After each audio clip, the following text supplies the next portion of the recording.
I want to welcome you to the Ask Jeff YouTube channel. Here's today's question.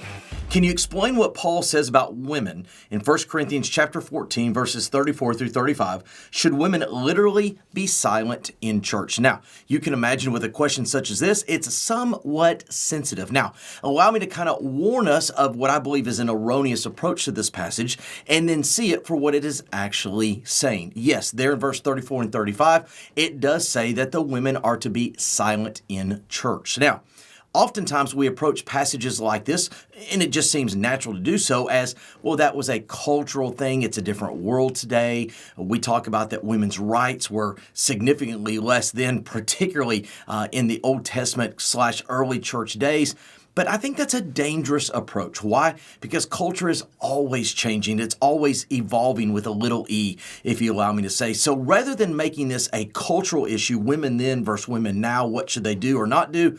Let's look at the issues that are actually being addressed in 1 Corinthians chapter 14. The overwhelming majority of the passage is in regards to what we know as speaking in tongues. There's all kinds of details of who is to speak, how many are to speak, what's supposed to be done. There's supposed to be interpreters, etc. Of all the spiritual gifts, this one gift gets an entire chapter. So the overwhelming majority of it is with regard to speaking in tongues. The secondary issue is comparing speaking in tongues to prophesying, which is technically what we would call preaching, public preaching, the pastor in front of the church. And it's talking about that he would rather hear 10,000 words of prophecy versus a few words of tongues because, according to verse 33, it oftentimes brings confusion. So what does this mean? Well, I hate to say this, but biblically, there really is evidence here that the gift of speaking in tongues was not nor is to be utilized by women, which again would be another parameter to know if it's actually be done biblically. Second of all, the prophecy that's being mentioned here in 1 Corinthians 14 is a public proclamation in a, quote, formal church setting, which we know that all throughout the New Testament, the only individuals who the Lord called to be, quote, senior pastors were men.